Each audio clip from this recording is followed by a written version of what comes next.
Hello student, welcome to my channel Sarwan lecturer. आज का ये वीडियो क्लास 10 की स्टूडेंट के लिए सबसे ज्यादा इंपॉर्टेंट है। आज के इस वीडियो में हम लोग क्लास 10 ऑल सब्जेक्ट के सभी इंपॉर्टेंट क्वेश्चन देखेंगे। ठीक है, आपके जितने भी सब्जेक्ट हैं, 6 सब्जेक्ट हैं, 600 नंबर आपका बिल्कुल पक्का हो जाएगा।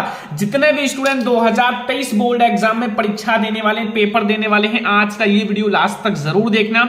आज हम लोग आप लोगों का जो हिंदी है, ठीक है, इंग्लिश है, मैथ है, साइंस है, सोशल साइंस और चित्रकला, सभी के इंपॉर्टेंट क्वेश्चन देखेंगे। अगर आप ये कंप्लीट कर दोगे ना तो आपका 95% आने से कोई नहीं रोक सकता। ये सबसे ज्यादा इंपॉर्टेंट वीडियो है, बहुत ज्यादा मेहनत करके बनाया गया है और ऐसी वीडियो आपको कहीं नहीं मिलेगा। पूरे यूट्यूब पर आपको ऐसी वीडियो कहीं नहीं मिलेगा। और हाँ, आपको पूरे किताब के महत्वपूर्ण प्रश्न है, हर एक टॉपिक अच्छे से बताया गया है, सारे सब्जेक्ट का। बस इतना पढ़ लो जितना आज की इस वीडियो में आपको बताने वाला हूं। ये बोर्ड एग्जाम आपका नजदीक है तो मैं आप लोगों के लिए ये वीडियो लाया हूं, ठीक है, क्योंकि ये वीडियो पढ़कर आप 90% बहुत आसानी से ला सकते हो। ये वीडियो सबसे ज्यादा इंपॉर्टेंट है। आज की इस वीडियो को आपको 20,000 लाइक तक जरूर ले जाना है और आज की इस वीडियो को शेयर भी करना है, चैनल पर तो सब्सक्राइब भी करना।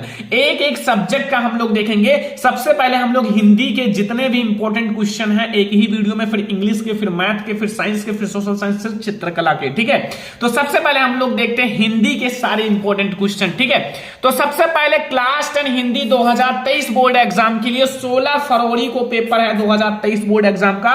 16 फरवरी को जाओ और ये सारे तैयार करके आप 90% 95% लाख कर आओगे। हिंदी में आग लगा कर आओगे पेपर में, अगर जितना बता रहा हूं इतना तैयार करके जाओगे। ठीक है, बस इतना टॉपिक पढ़ लो क्योंकि अब आपको मेहनत करना है, मेहनत करके पढ़ाई करना है, क्योंकि अब आपके पास समय नहीं है। ठीक है, तो सबसे पहले आपके पास है हिंदी के गद्य के 5 महत्वपूर्ण बहुविकल्पीय प्रश्न आएंगे। तो हिंदी गद्य के महत्वपूर्ण बहुविकल्पीय प्रश्न 5 नंबर के। ठीक है, आप लोग क्वेश्चन बैंक ले लो और जितने भी आपके इंपॉर्टेंट हैं उनको याद कर लो, लिख लिख कर याद करो, जिंदगी में नहीं भूलोगे। ठीक है, तो हिंदी गद्य के महत्वपूर्ण बहुविकल्पीय प्रश्न पहले तैयार करो, फिर हिंदी पद्य के महत्वपूर्ण बहुविकल्पीय प्रश्न। सारे को मैंने पढ़ा रखा है, ऐसा कोई टॉपिक नहीं है जिसको मैंने नहीं पढ़ाया है। ठीक है, सारे क्वेश्चन को मैंने पढ़ा रखा है, जो बता रहा हूं ये सारा पढ़ा रखा हूं। ठीक है, तो अगर आप नहीं पढ़े हो आपकी गलती है, क्या कर रहे हो। ठीक है, आपका बोर्ड एग्जाम नजदीक है। 5 मार्क्स के आपके ये ऑब्जेक्टिव आएंगे और फिर रस छंद अलंकार, रस छंद अलंकार ये 3 नंबर का आएगा। रस 1 नंबर का, छंद 1 नंबर का, अलंकार 1 नंबर का। ये सारे ऑब्जेक्टिव हैं। ठीक है, ये सारे ऑब्जेक्टिव क्वेश्चन है। 20 मार्क्स का आपका सबसे पहले हर एक सब्जेक्ट में क्लास 10 का ऑब्जेक्टिव क्वेश्चन रहेगा। तो आपका रस छंद अलंकार, हिंदी के गद्य पद, ये सब बहुविकल्पीय प्रश्न रहेंगे। उपसर्ग आपका 1 नंबर का रहेगा, ये भी ऑब्जेक्टिव ही रहेगा। प्रत्यय भी आपका 1 ही नंबर का रहेगा, ऑब्जेक्टिव। ठीक है, समास आपका 1 नंबर का ऑब्जेक्टिव रहेगा।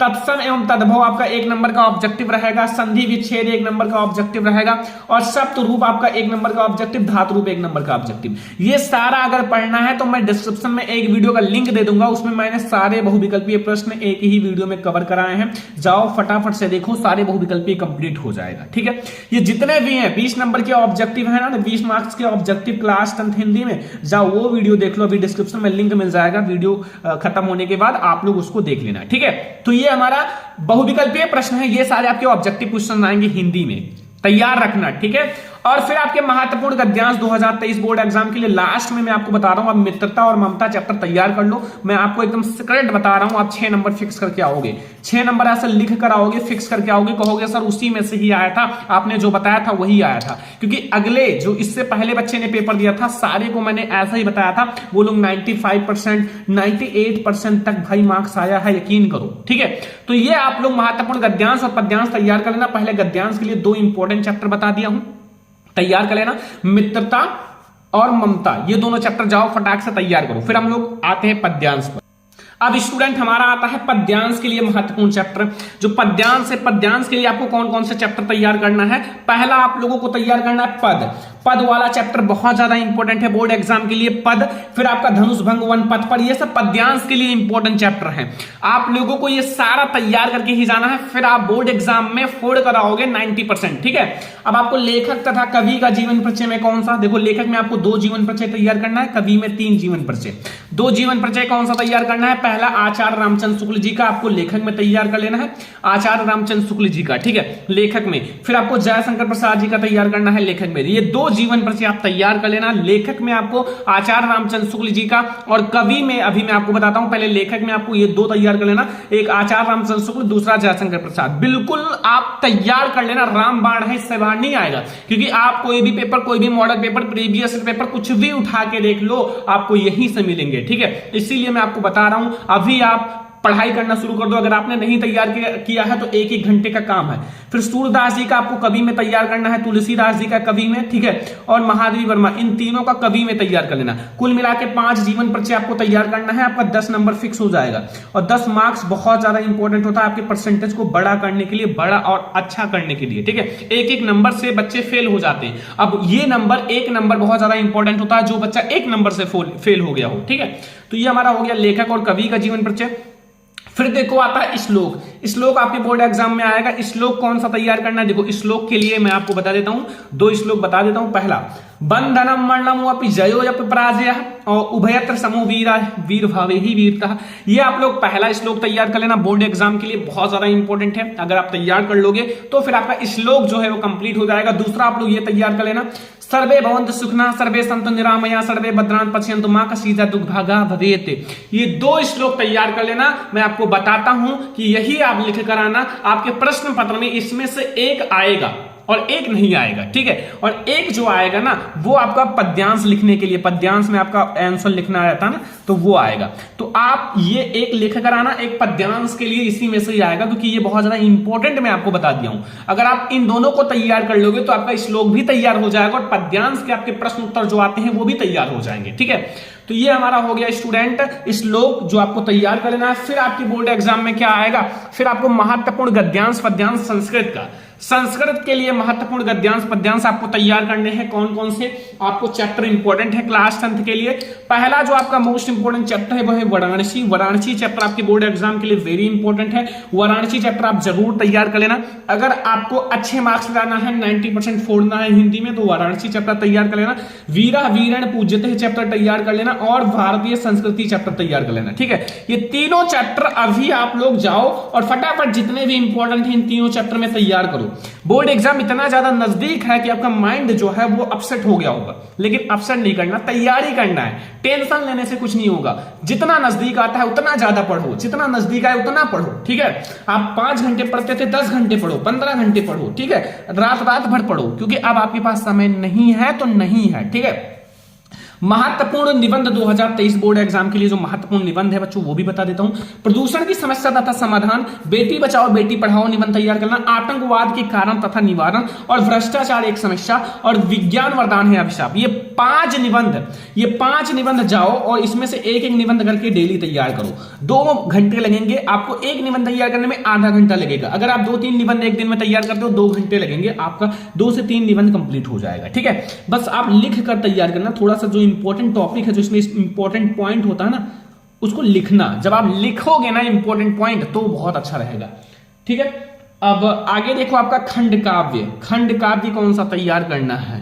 देखो खंड काव्य जो होता है, खंड काव्य हर एक जिले का अलग अलग होता है, ठीक है। अगर आप देखोगे तो आपका कोई भी मतलब आपका जिला है तो खंड काव्य के नीचे जिस जिले में जो खंड काव्य आता है वो लिखा रहता है। जैसे आपका मान लो ज्योति जवाहर खंड काव्य है तो ये इसमें लिखा रहता है कि गोंडा में आता है, फैजाबाद, ऐसा करके लिखा रहता है, ठीक है। तो खंड काव्य के नीचे लिखा रहेगा, देख लेना। खंड काव्य 3 नंबर आप फिक्स कर लेना और 9 नंबर आपका निबंध का फिक्स हो जाएगा अगर आप ये तैयार कर लेते हो। तो ऐसे करके मैं आपको सारे सब्जेक्ट का बता देता हूं ताकि आप लोगों का सारा कंफ्यूजन क्लियर हो जाए, ठीक है।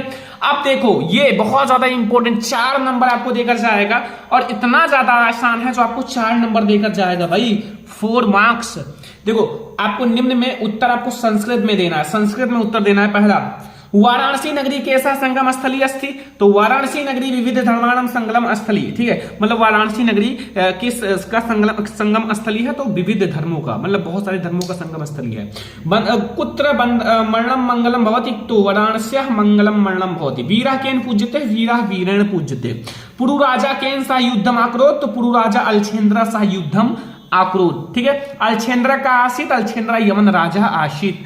पदेन बिना किम दूरम यत, पदेन बिना पत्रम दूरम यत। पदेन बिना कौन दूर, मतलब बिना पैर के कौन दूर जा सकता है, तो बिना पैर के पत्र बहुत दूर तक जा सकता है। ग्रामीणा का उपासक, ग्रामीणा एक नागरिका उपासक, ठीक है। चंद्रशेखरा का आशिष, चंद्रशेखरा प्रसिद्ध क्रांतिकारी देशभक्त आशिष। चंद्रशेखर कौन था, तो चंद्रशेखर एक प्रसिद्ध क्रांतिकारी देशभक्त था, ठीक है। और भारतीय संस्कृति मूलम किम, तो विश्वस्रष्टा ईश्वरा एक एवं ईद भारतीय संस्कृति मूलम अस्ति। भारतीय संस्कृति का मूल कौन है, तो वो जिन्होंने विश्व की रचना की है वो है भारतीय संस्कृति मूल। 10 नंबर है विश्वस्रष्टा का, विश्वस्रष्टा ईश्वरा एक एवं। विश्व की रचना किसने की है, तो विश्व की रचना है जो ईश्वर एक है उन्हीं ने किया है। तो ये 10 ऐसे मोस्ट इंपोर्टेंट आपके हैं संस्कृत के उत्तर, प्रश्न उत्तर, जो आपको तैयार करके ही जाना है, ठीक है। समझ में आ गया ना, कोई दिक्कत नहीं होगा। तो हिंदी में आप लोगों को बस इतनी चीजें पढ़ लेनी है। जो जो मैंने आपको बताया है बहुविकल्पीय प्रश्न का आपका वीडियो डिस्क्रिप्शन में मिल जाएगा, देख लेना। और गद्यांश, पद्यांश, जीवन परिचय, निबंध और आपके खंड काव्य सब कुछ मैंने बता दिया, कौन से इंपॉर्टेंट है, कहां के लिए है, सब कुछ, ठीक है। अब हमारा आता है अगला जो है सब्जेक्ट, वो है इंग्लिश। अब इंग्लिश में आप लोगों को क्या क्या पढ़ना है, इंग्लिश बहुत ज्यादा इंपॉर्टेंट सब्जेक्ट है। इंग्लिश में बच्चों के नंबर अक्सर कम हो जाते हैं, तो ये आप लोगों के लिए बहुत ज्यादा इंपॉर्टेंट वीडियो है, ठीक है। देखो, पहला है इंग्लिश 2023 बोर्ड एग्जाम के लिए इंपॉर्टेंट जितने भी क्वेश्चन है वो आप लोग समझ लो। जितने भी इंपॉर्टेंट क्वेश्चन है एक ही वीडियो में आप सारे सब्जेक्ट का समझ लो। 1 मार्च पेपर है, 1 मार्च को इंग्लिश का पेपर है, जाओ और आप लोग इंग्लिश के पेपर में धमाका करके आना, ठीक है। ये जितना बता रहा हूं तैयार कर लो, इससे बाहर नहीं आएगा एक भी क्वेश्चन। पहला 3 MCQ on salt passage, 3 MCQ on salt passage आएगा, मतलब एक आपका सॉल्ट पैसेज दिया रहेगा बोर्ड एग्जाम में जो पेपर रहेगा, और उसी सॉल्ट पैसेज में इनका आंसर भी मिल जाएगा। यकीन करो, मैंने बहुत सारे मॉडल पेपर में देखा है सॉल्ट पैसेज में उनका आंसर मिल ही जाता है अगर आप ध्यान से सर्च करते हो। मैं आपको बताऊंगा ट्रिक कैसे ढूंढा जाता है। तो ये 3 मार्क्स का आएगा, ठीक है। आपके क्वेश्चन बैंक में बहुत सारे दिए होंगे, 2-4 आप सॉल्व कर लेना। ग्रामर में आपका आता है multiple choice question on grammar.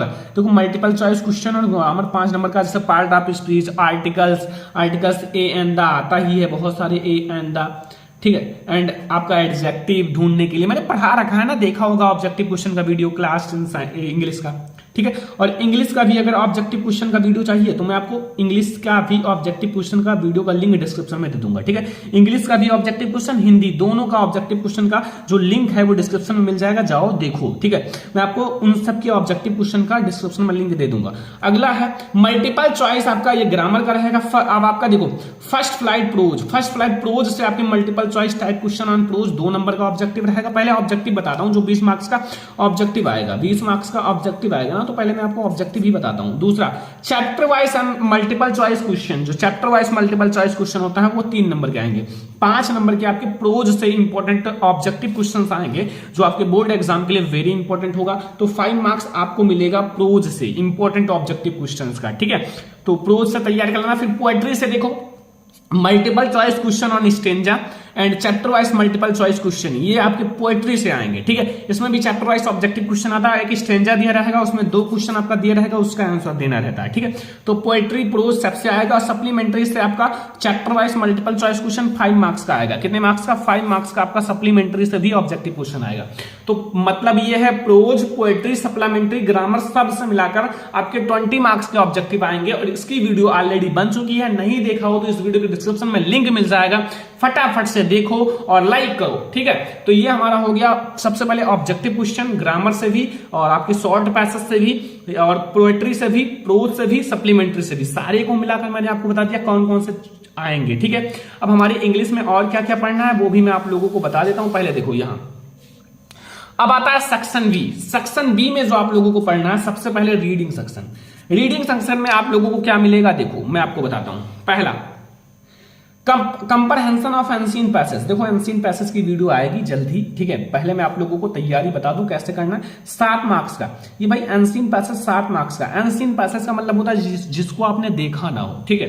Ancient तो वो पैसेज, कुछ इंपॉर्टेंट पैसेज मैं आपको बता दूंगा जो बहुत ज्यादा इंपॉर्टेंट होंगे। देखो आपका सिलेबस थोड़ा सा इंग्लिश का चेंज कर दिया गया है, तो तो आप लोग थोड़ा सा अच्छे से पढ़ना, ठीक है। पेपर पैटर्न में चेंजेस रहेगा, ठीक है। राइटिंग सेक्शन देखो, राइटिंग सेक्शन में आपका letter writing, application writing. Letter writing में तो ज्यादा वही आता है इनवाइट करने के लिए अपने फ्रेंड को अपने बर्थडे पार्टी में, अपनी सिस्टर की मैरिज में, ऐसे करके।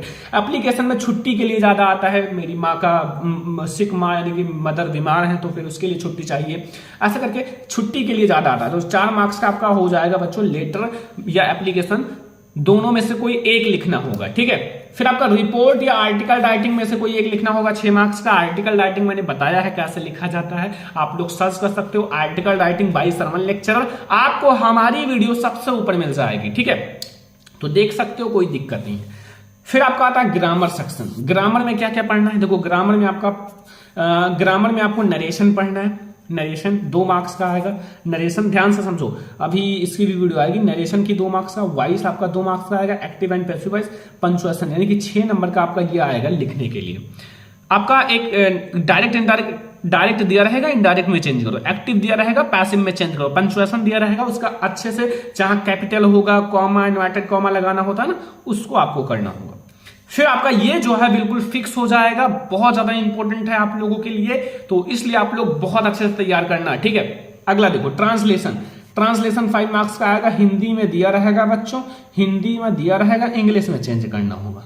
किसमें? इंग्लिश में चेंज करना होगा। तो ये होता है translation, Hindi to English translate. आप लोगों ने बहुत सारे ट्रांसलेट किए होंगे, जैसे वह एक राजा था, उसके पास 2 रानियां थी, ऐसा करके छोटे रहे होंगे तो बहुत सारे आपने सॉल्व किए होंगे, ठीक है। तो अब आप लोगों को क्या मिलेंगे, वह एक लकड़हारा है, वह लकड़ी काटने के लिए जंगल जाता था, ऐसा करके अब आपको सॉल्व करना है। थोड़ा सा बड़ा, ठीक है, बहुत छोटा आता है, क्लास 10 में तो छोटे छोटे नॉर्मल से आते हैं, अगर आपको टेंसेज अच्छे से आते हैं तो फिर हो जाएगा। वो वैसे भी मैं आपको सॉल्व करा दूंगा। प्रोज देखो, प्रोज का आप लोगों का short answer type question, short answer type question 3x2 6 marks का, ठीक है। Short answer type question 6 number का, long answer type question 4 marks का, ठीक है। देखो शॉर्ट आंसर आपका 6 नंबर का आएगा, 2 क्वेश्चन रहेगा, एक 3 मार्क्स का, दूसरा 3 मार्क्स का, यानी कि 6 नंबर आपका फिक्स हो जाएगा। प्रोज में आपका 2 शॉर्ट, मतलब 3 शॉर्ट रहेगा, उसमें से 2 सॉल्व करना है, और लॉन्ग आपका 2 रहेगा, उसमें से 1 सॉल्व करना है। लॉन्ग पर आपको 4 नंबर मिलेगा, शॉर्ट पर आपको 3 यानी कि 2 क्वेश्चन रहेंगे, 6 नंबर मिलेंगे, ठीक है। आपका शॉर्ट पे इतना हो गया, लॉन्ग पे आपका 4 नंबर। लॉन्ग बहुत ज्यादा आसान होता है, जो भी चैप्टर में आए, जो भी चैप्टर से, लेंचो से आए तो लेंचो के बारे में लिख दो, नेल्सन मंडेला में आए तो उसके बारे में अच्छे से, मतलब आपको अच्छे से लिखना होगा। जो एग्जामिनर है उसको आपकी राइटिंग समझ में आए, लैंग्वेज समझ में आए तो आपको नंबर दे देगा, ठीक है। पोएट्री देखो, पोएट्री में क्या है, short answer type question, poem, चाहे आप पोएम लिखो, और सेंट्रल आइडिया, ये दोनों मिलाकर 6 नंबर का। सेंट्रल आइडिया पोएम तो बहुत ज्यादा आसान है, वैसे भी आप तैयार कर सकते हो, अगर नहीं कर सकते हो तो कमेंट कर देना। एक सेंट्रल आइडिया और पोएम दोनों एक साथ में आपको एक वीडियो मिल जाएगा। आखिर हम कॉपी में कैसे लिखते हैं, कॉपी में ये सेंट्रल आइडिया और पोएम कैसे लिखें, ये भी तो आपको जानना जरूरी है, पहली बार आया है ना, तो वो भी मैं आपको बता दूंगा, क्योंकि आप लोगों के लिए ही मैं मेहनत करूंगा। और आप लोग जब तक हम हैं, कोई टेंशन मत लेना, कोई भी दिक्कत है यार कमेंट कर देना नीचे एक बार, फिर उसकी वीडियो देखना, अगले दिन आपको मिल जाएगा। लेकिन अच्छे से कमेंट करना, ऐसा नहीं कि आपको पता है फिर भी आप कमेंट कर रहे हो, ठीक है, मजाक मत बनाना। तो ये हमारा हो गया बच्चों इंग्लिश का। अभी हमारे थोड़े से और भी हैं इंग्लिश में।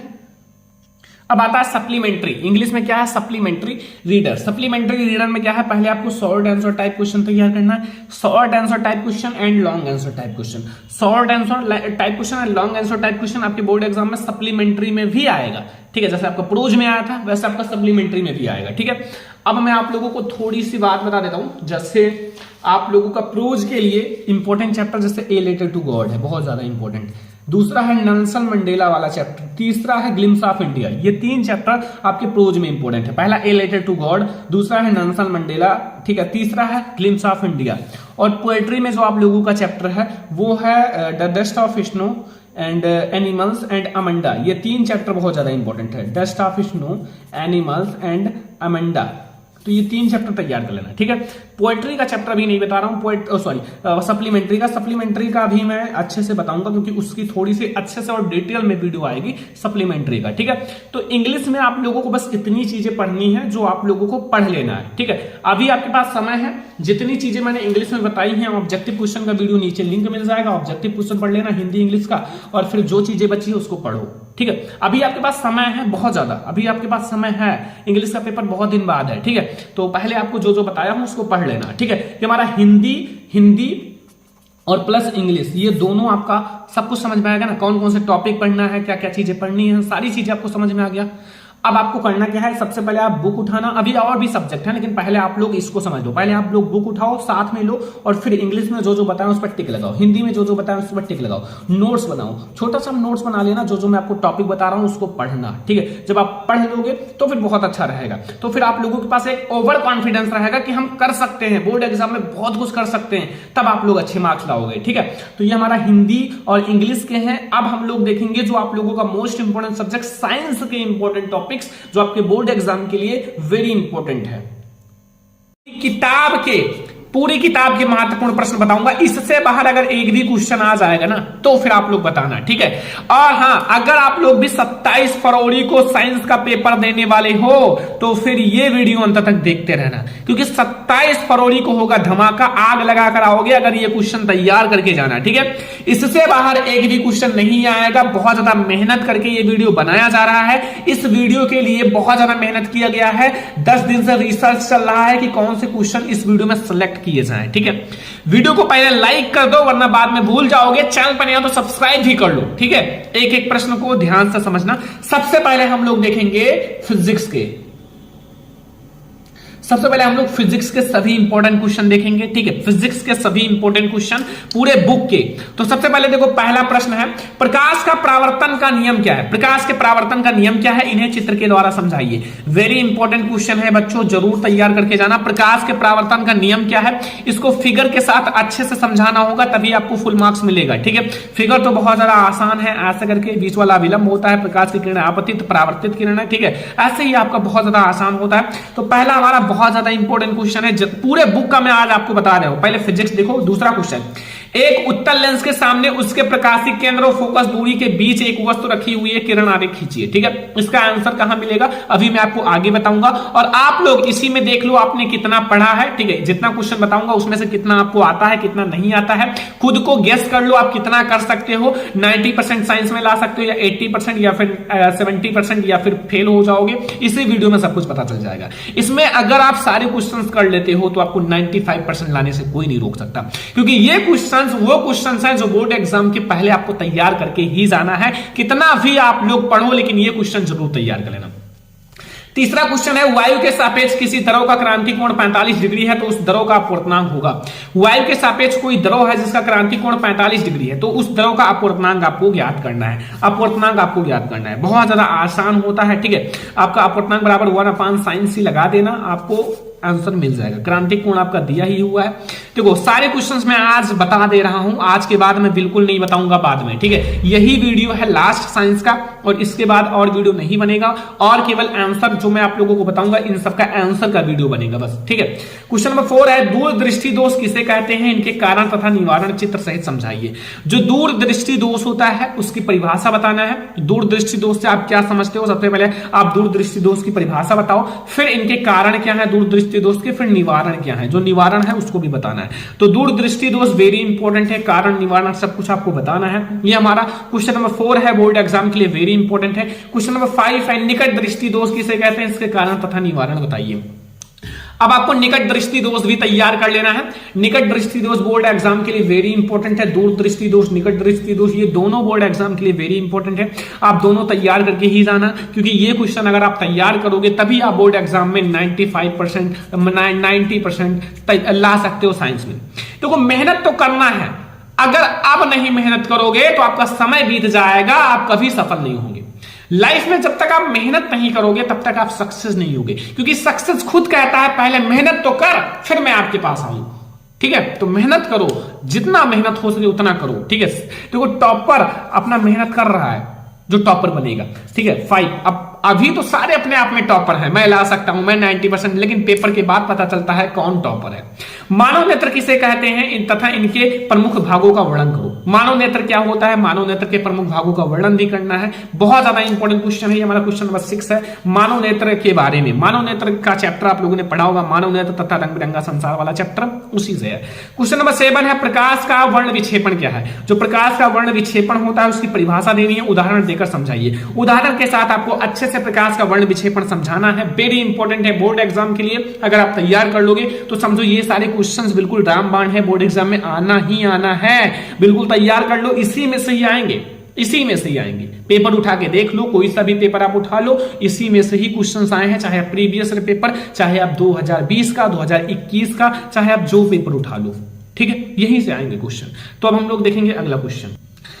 क्वेश्चन नंबर 8 समझो, इसमें लिखा हुआ है ओम का नियम क्या है। ओम का नियम बोर्ड एग्जाम के लिए वेरी इंपॉर्टेंट है, मैंने बता रखा है, पढ़ा भी रखा है। और इसका सत्यापन, जो सत्यापन विकिरण आरेख खींचकर करना है, आरेख खींचकर आपको अच्छे से सत्यापन करना है, ठीक है, बहुत ज्यादा इंपॉर्टेंट है, मैंने पढ़ा रखा है, आप लोग पढ़ सकते हो, ठीक है।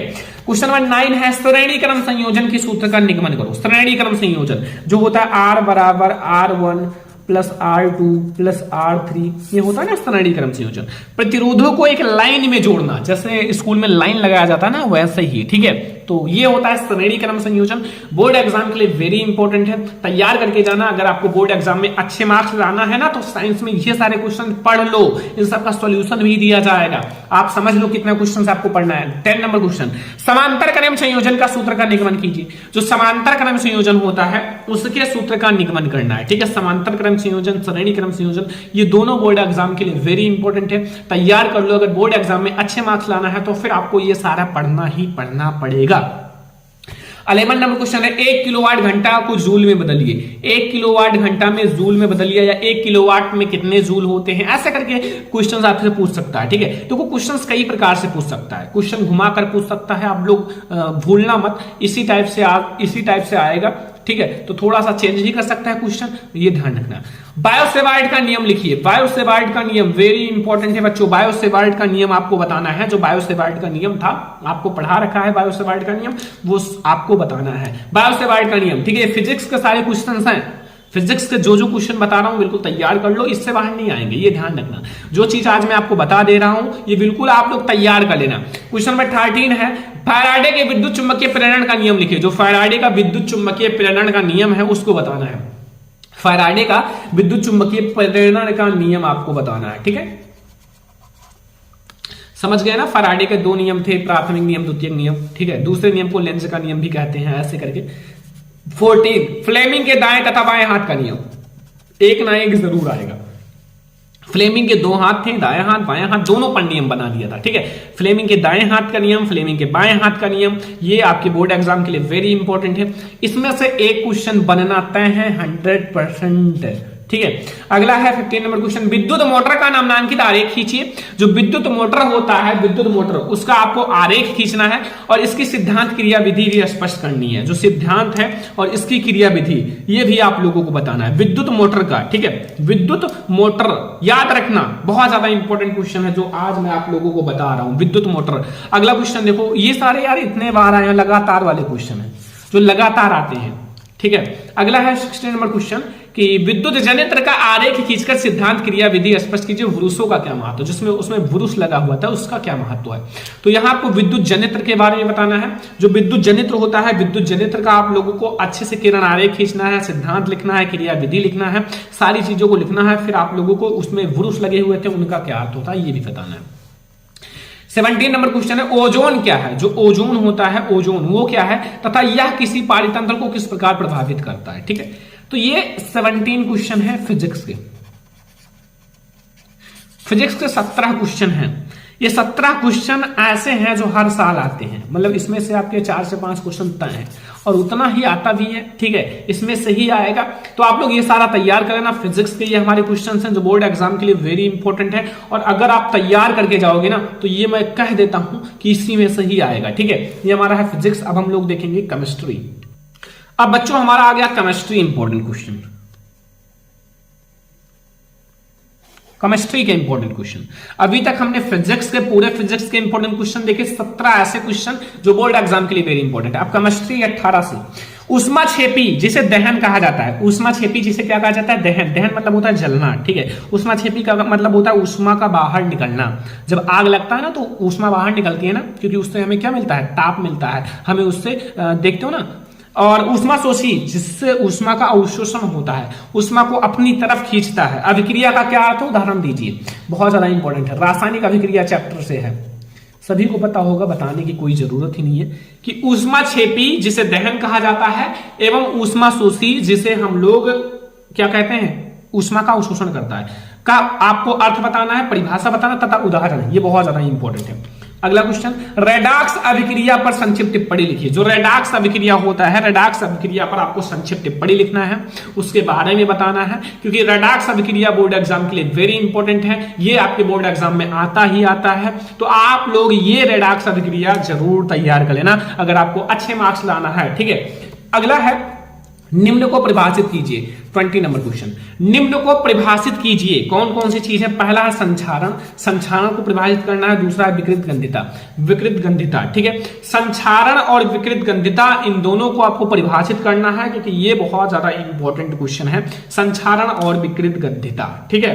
तो अब आपको ये दोनों तैयार कर लेना है, इन दोनों की परिभाषा तैयार कर लेना है, जो हमारा संक्षारण होता है और विकृत गंधिता होता है, क्योंकि ये दोनों अगर आएगा ना तो एक साथ दोनों आएगा, संक्षारण भी आपका आएगा और विकृत गंधिता भी आएगा, तो इसलिए आप लोग तैयार करना, तो दोनों तैयार करना, ठीक है। बहुत ज्यादा आसान है। संक्षारण का मतलब होता है संक्षारित होना, विकृत गंधिता का मतलब होता है ज्यादा दिन कोई रखा रहता है तो गंधिता, गंध आने लगती है, बस बहुत ज्यादा आसान है। अगला है 21 नंबर क्वेश्चन, रासायनिक अभिक्रिया किसे कहते हैं। जो रासायनिक अभिक्रिया होता है, रासायनिक अभिक्रिया किसे कहते हैं, यह कितने प्रकार का होता है, प्रकार भी बताना है और उदाहरण सहित स्पष्ट कीजिए, उदाहरण सहित समझाइए, ठीक है। तो सबसे पहले आपको बताना है रासायनिक अभिक्रिया की परिभाषा, ठीक है। और फिर जैसे हमारा N2 है प्लस H2 बराबर 2NH, ठीक है। ऐसा रासायनिक अभिक्रियाएं बहुत सारी हैं, ठीक है। तो रासायनिक अभिक्रिया किसे कहते हैं, यह कितने प्रकार का होता है, उदाहरण सहित आपको समझाना है, ठीक है। समझ में आ गया ना। अगला क्वेश्चन 22, उदासीनीकरण अभिक्रिया क्या है। उदासीनीकरण अभिक्रिया जिसमें अम्ल और क्षार आपस में अभिक्रिया करते हैं, लवण बनाते हैं, उस अभिक्रिया को बताना था। उदासीनीकरण अभिक्रिया की परिभाषा देना है अच्छे से और इसका उदाहरण, रिएक्शन सब कुछ लिखना है उदासीनीकरण अभिक्रिया के बारे में, ठीक है। इंपॉर्टेंट बहुत ज्यादा है। जो जो क्वेश्चन आज मैं बता दे रहा हूं वो बिल्कुल तैयार करके ही जाना, ये आज मैं बता दे रहा हूं, ठीक है। इसका आंसर भी आप लोगों को दिया जाएगा, पहले वो क्वेश्चन समझ लो, पूरे बुक से क्वेश्चन समझ लो आपको कौन कौन से तैयार करना है, फिर आप लोगों को इसका आंसर तो मिल ही जाएगा, ठीक है। अगला क्वेश्चन है 23 नंबर, जो अम्ल होता है अर्थात एसिड, बेस यानी कि क्षार एवं लवण यानी कि साल्ट की परिभाषा तथा उदाहरण दीजिए, ठीक है। जो अम्ल होता है, क्षार होता है एवं लवण होता है, उसकी परिभाषा, उदाहरण सब कुछ लिखना है। अम्ल की परिभाषा, क्षार की परिभाषा और लवण की, और आप लोग एक काम करना, इसकी परिभाषा उदाहरण जरूर तैयार करना, ये आएगा ना तो लॉन्ग क्वेश्चन में आएगा, ठीक है। अगला है बेकिंग सोडा। बेकिंग सोडा का रासायनिक नाम, अणुसूत्र क्या है। जो बेकिंग सोडा है उसका रासायनिक नाम क्या है, उसका अणुसूत्र क्या है और उनके भौतिक तथा रासायनिक गुण भी लिखिए, ठीक है। ये आएगा तो बच्चा लॉन्ग क्वेश्चन में आएगा, 7 नंबर देके जाएगा। तो आज ही बता दे रहा हूं, तैयार कर लो, मेहनत कर लो, जितना क्वेश्चन बता रहा हूं तैयार कर लो, ठीक है। साइंस में अगर धमाका करना है ना तो ये सीक्रेट है, ये टॉपर समझ लो यही तैयार करके जाता है, ठीक है। ऑब्जेक्टिव तो मैंने पढ़ा ही रखा है, ये क्वेश्चन तैयार कर लोगे तो फिर क्या रह जाएगा, ठीक है। कुछ न्यूमेरिकल सभी मैं आपको बता दूंगा, वो तैयार कर लेना, न्यूमेरिकल भी खत्म हो जाएगा, क्वेश्चंस भी सारा खत्म हो जाएगा। तो ऐसे तैयार करो स्मार्ट तरीके से, मेहनत कम करना पड़े और नंबर ज्यादा आए, ये होता है ट्रिक, ठीक है। क्योंकि अब आपके पास समय कम है, कम समय में ज्यादा तैयारी करना होगा। अगला देखो 25, व्यंजक चूर्ण बनाने की विधि, उसके रासायनिक तथा भौतिक गुण, ठीक है। जो व्यंजक चूर्ण होता है उसको बनाने की विधि भी बताना है, जो बनाने की विधि है उसके रासायनिक गुण, भौतिक गुण सब कुछ बताना है। व्यंजक चूर्ण, ठीक है, व्यंजक चूर्ण आपको बताना है। अगला है 26 नंबर, प्लास्टर ऑफ पेरिस किसे कहते हैं। जो प्लास्टर ऑफ पेरिस होता है उसकी परिभाषा लिखनी है, इन्हें बनाने की विधि, गुण व उपयोग लिखिए।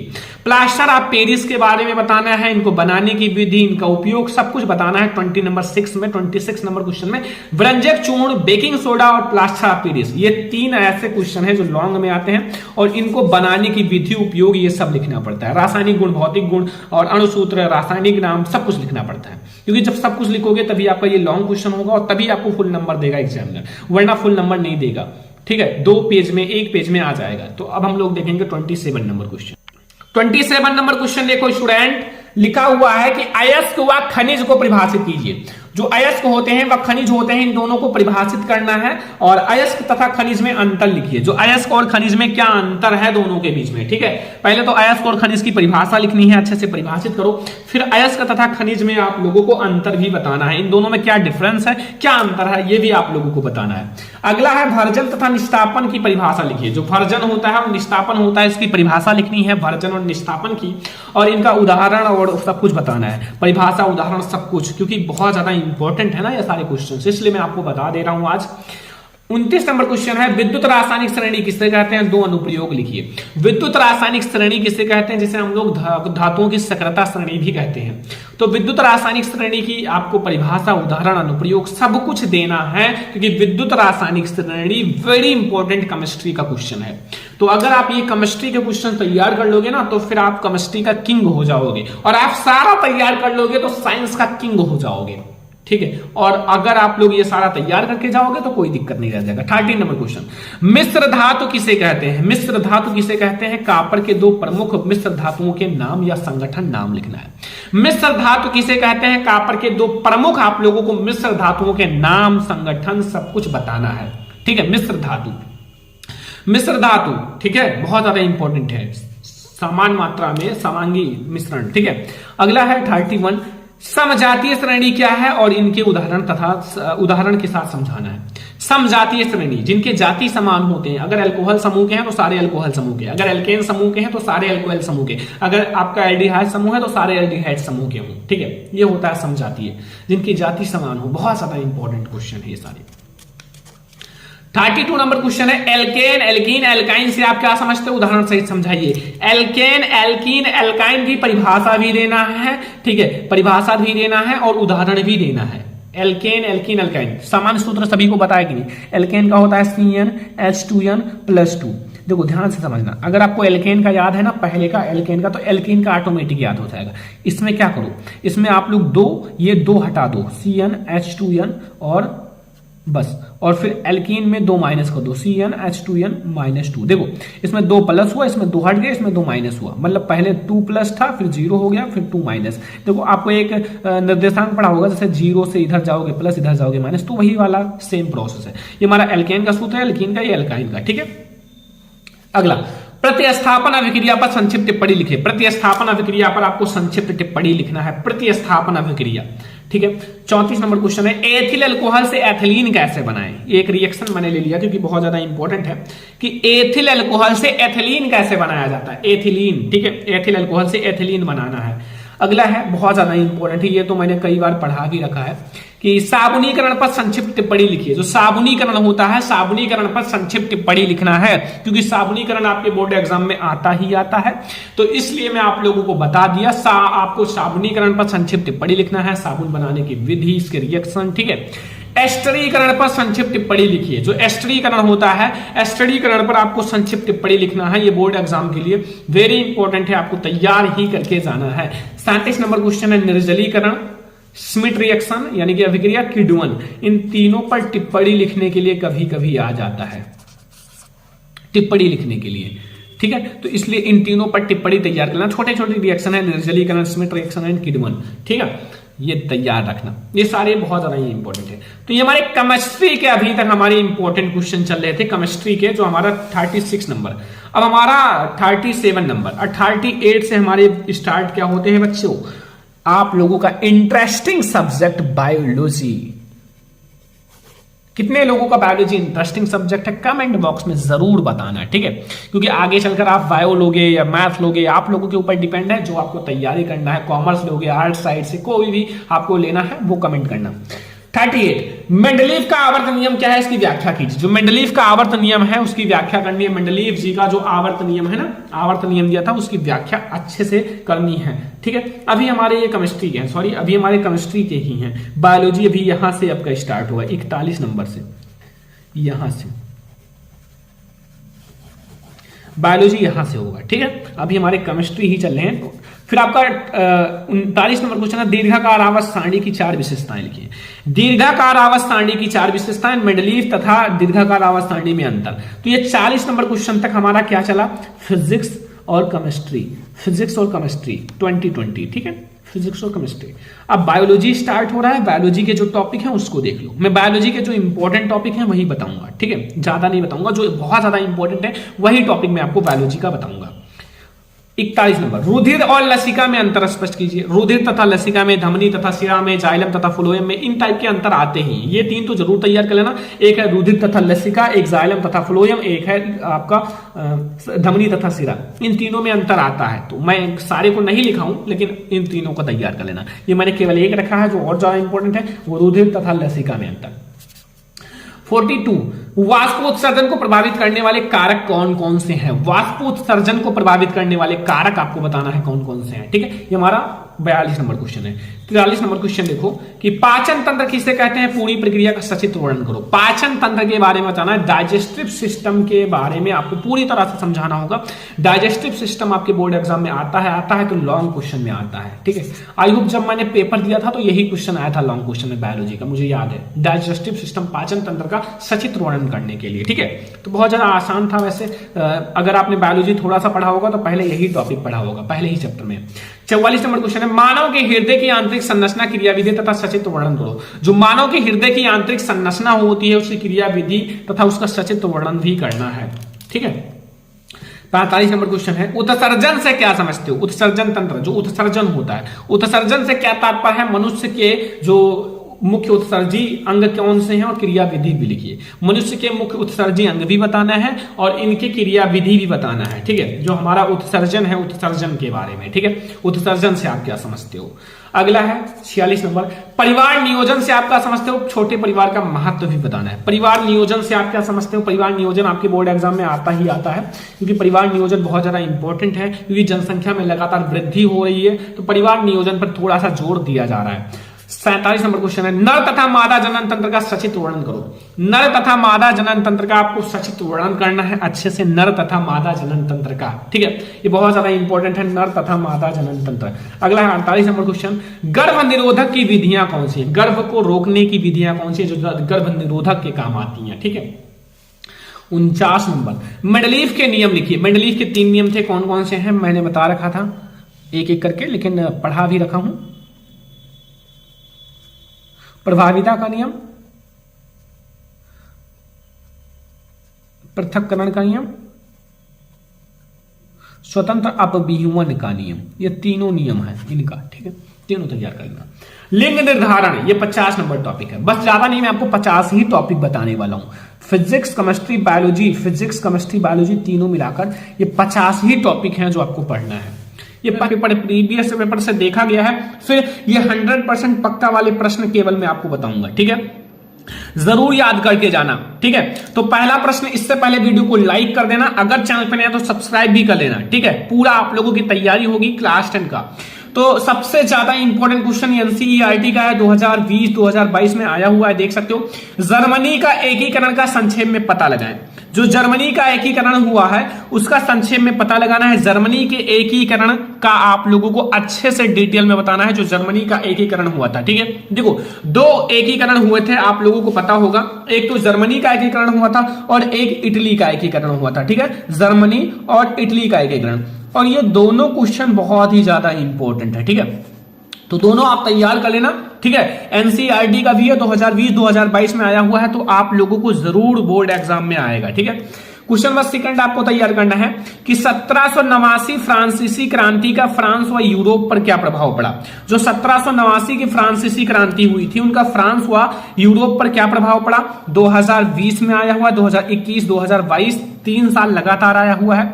तो आपको 2023 बोर्ड एग्जाम में भी ये क्वेश्चन देखने को मिल सकता है। ये लॉन्ग क्वेश्चन है, ठीक है, सारे क्वेश्चन इसमें लॉन्ग शॉर्ट सारे क्वेश्चन है, इसलिए मैं पूरे बुक का आप लोगों को इंपॉर्टेंट क्वेश्चन साथ में बता देता हूं। टिक लगा लेना, ये क्वेश्चन आपको याद करना है और ये क्वेश्चन आपके बोर्ड एग्जाम में देखने को मिलेगा भी, ठीक है।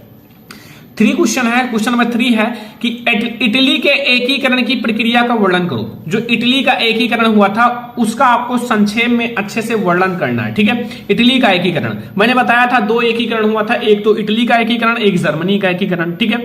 तो इटली का एकीकरण ये आपका 2020 और 2022 में आया हुआ है, तो इसलिए आप लोग जरूर तैयार कर लेना। जितना क्वेश्चन बता रहा हूं 100% आप लोग इसको रामबाण समझो कि यही आएंगे। ऐसे ही मैंने अगले साल बच्चों को बताया था, इससे पहले जो बच्चे पेपर दिए हैं और वो बच्चे तैयार करके गए थे 87 मार्क्स, 95 मार्क्स, 90 मार्क्स लाए थे, क्योंकि लास्ट में मैं टिक लगवा देता हूं कि ये क्वेश्चन तैयार कर लो। अगर ये क्वेश्चन आप तैयार कर लोगे तो आप भी 90% लाओगे, ठीक है। कुछ नहीं होता सामाजिक विज्ञान में, नहीं आता बनाकर लिख देना, थोड़े थोड़े तो आपको याद ही आएंगे जब आप ये क्वेश्चन पढ़ लोगे, ठीक है।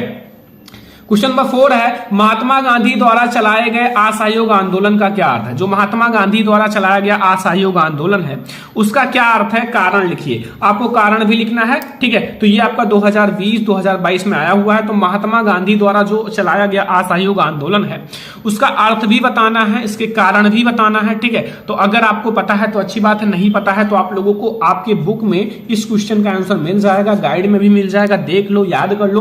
अभी भी आपके पास समय है। अगर आप सामाजिक विज्ञान में कम पढ़े हो तो इसीलिए मैं आपके लिए ये वीडियो लाया हूं कि आप ये वीडियो देखकर आप अच्छे से 90% ला सकते हो, ठीक है। क्योंकि आप ये बहुत सारे इंपॉर्टेंट क्वेश्चन है जो हर साल बोर्ड एग्जाम में आए हैं, वो भी मैं आपको बता रहा हूं। जो आपके बोर्ड एग्जाम में कब कब आया है ये भी मैं आपको बता रहा हूं। 2020-2022 में क्वेश्चन आया हुआ है।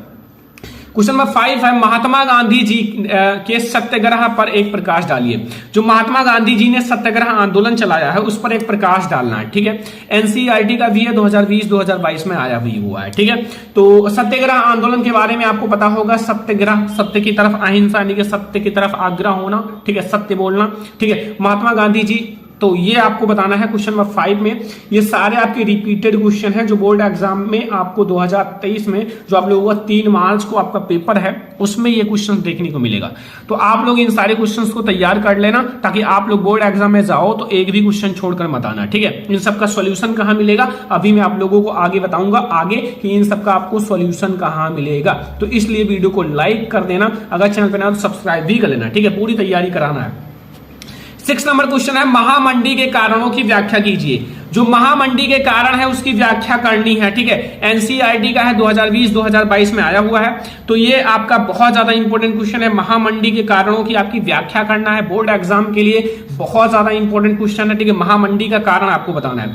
महामंडी आप लोगों को पता होगा, क्वेश्चन नंबर 3 में आप लोगों ने पढ़ा होगा भूमंडलीकृत विश्व का बनना इस चैप्टर में, ठीक है। तो महामंडी के बारे में बताना है। क्वेश्चन नंबर 7 है 19वीं शताब्दी में अंतरराष्ट्रीय अर्थशास्त्रियों द्वारा बताए गए 3 कारण के प्रवाहों की व्याख्या कीजिए। एनसीईआरटी 2021-22 में आया हुआ है, ठीक है। इसमें यह पूछ रहा है कि जो 19वीं शताब्दी में अंतरराष्ट्रीय अर्थशास्त्रियों द्वारा, ठीक है, बताए गए 3 प्रकार के प्रवाहों की व्याख्या करनी है। बहुत ज्यादा इंपॉर्टेंट क्वेश्चन है। 3 आपका एनसीईआरटी का है, 2021-2022 में आया हुआ है। तो अगर आप लोग तैयार कर लेते हो तो समझो आपका बहुत ज्यादा इंपॉर्टेंट क्वेश्चन तैयार है। ये सारे इतने सारे इंपॉर्टेंट क्वेश्चन हैं, ये आपको कोई नहीं बताएगा। मैं आप लोगों के लिए कम से कम 10 दिन से आप लोगों के लिए रिसर्च कर रहा हूं कि कौन सा बोर्ड एग्जाम के लिए इंपॉर्टेंट है। मैं वो वीडियो लाता हूं जो आपके बोर्ड एग्जाम के लिए इंपॉर्टेंट होता है, ठीक है। तो ये अगर आप तैयार कर लोगे तो आपका बहुत अच्छा सामाजिक विज्ञान का रहेगा। इनका सॉल्यूशन भी बता दूंगा, आपका पूरा सामाजिक विज्ञान खत्म हो जाएगा। ऑब्जेक्टिव क्वेश्चन का एक वीडियो लाऊंगा जिसमें आपको ऑब्जेक्टिव क्वेश्चन पढ़ा दूंगा, आपका पूरा सामाजिक विज्ञान खत्म हो जाएगा, ठीक है। थोड़ा सा मेहनत करना पड़ेगा आप लोगों को। तो चलो अगला क्वेश्चन देखते हैं।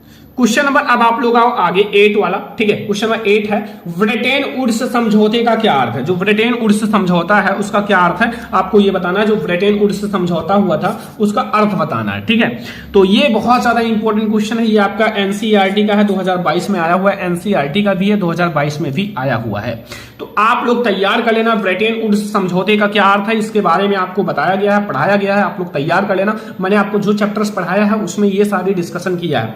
क्वेश्चन नंबर 9 है पहाड़ी क्षेत्रों में मृदा अपरदन की रोकथाम के लिए क्या कदम उठाने जाने चाहिए।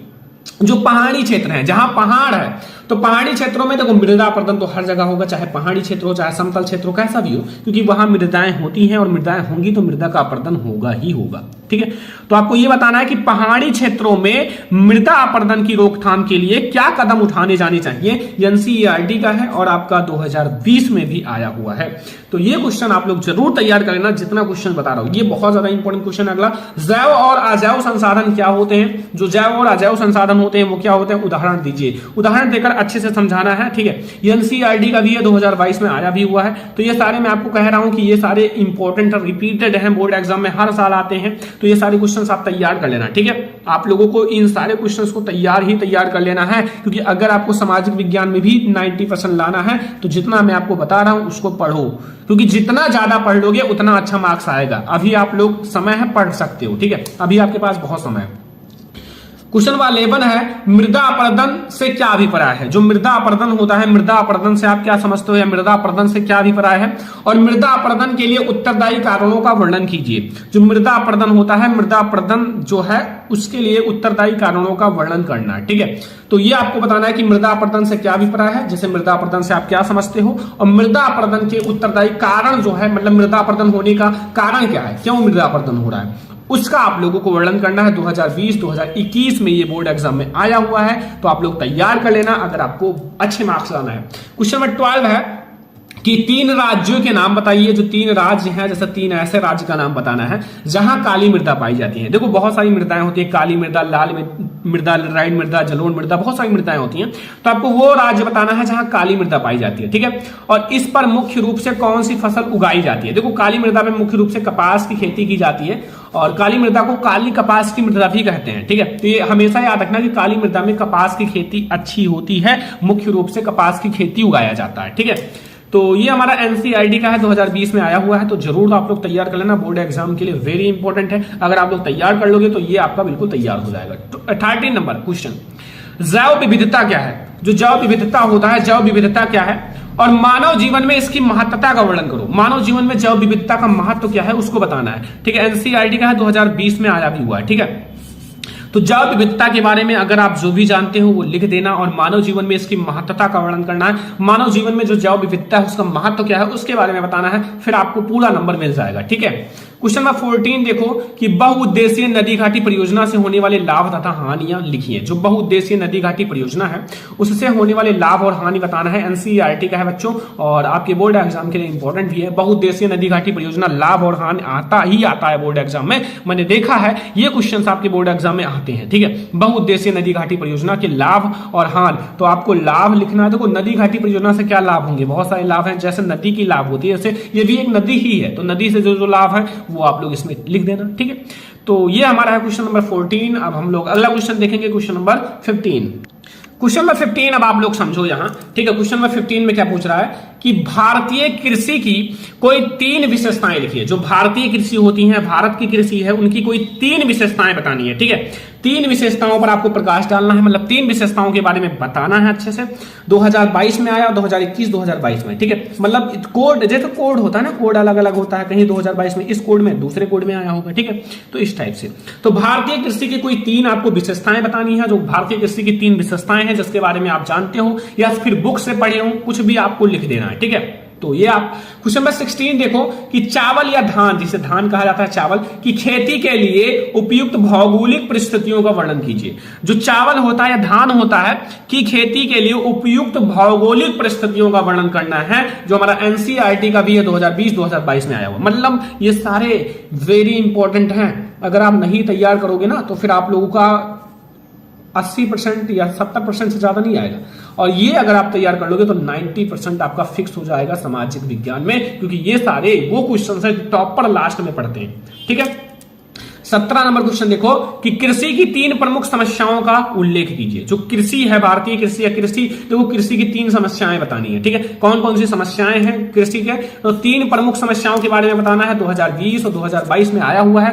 तो भारतीय कृषि या फिर कृषि के 3 समस्याओं के बारे में बताना है। अगर आपको पता है तो अच्छी बात है, नहीं पता है तो आपको मिल जाएगा बुक में। जैसे सिंचाई में अभाव, ठीक है, मिट्टी की शक्ति कमी होती जा रही है, जो खेत की शक्ति है। तो ऐसा करके आप अपने से भी लिख सकते हो बनाकर, अगर नहीं आता तो आप लोग बुक से भी देख सकते हो। ठीक है, क्वेश्चन 18 है परंपरागत तथा गैर परंपरागत ऊर्जा संसाधन, जो परंपरागत होते हैं तथा गैर परंपरागत ऊर्जा संसाधन के बारे में बताना है।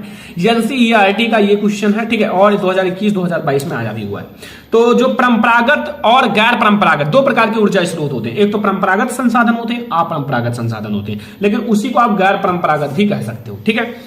तो ये आपको अच्छे से ये संसाधन के बारे में पढ़ लेना है, ताकि आप लोग जब जाओ बोर्ड एग्जाम में तो लिख कर आओ, छोड़ कर मत आओ, ठीक है, क्योंकि बहुत ज्यादा इंपॉर्टेंट होते हैं इन सब टाइप के क्वेश्चन। और अगर आप एक बार देखो, सामाजिक विज्ञान में ये होता है ना कि अगर आप लोग एक बार मन लगा के अच्छे से पढ़ लेते हो तो वो आपको बोर्ड एग्जाम तक याद रहेगा।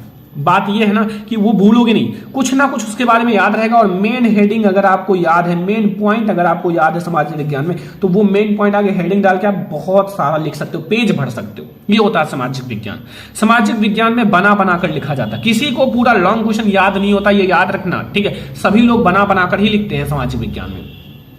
19 नंबर क्वेश्चन है, ऊर्जा के गैर परंपरागत स्रोतों का वर्णन करो। जो ऊर्जा के गैर परंपरागत स्रोत हैं, जैसे बहुत सारे स्रोत हैं, उनका वर्णन करना है। तो ये हमारा 2020 और 2021 में आया हुआ है कि ऊर्जा के गैर परंपरागत स्रोतों का आपको अच्छे से वर्णन करना है, ताकि अगर एग्जामिनर देखे तो लगे कि टॉपर की कॉपी है। क्योंकि अभी से मैं आपको बता दे रहा हूं कि इंपॉर्टेंट क्वेश्चन तैयार कर लो, अभी आपके पास बहुत समय है। सामाजिक विज्ञान का पेपर 3 मार्च को है और अभी आपके पास बहुत समय है, ठीक है।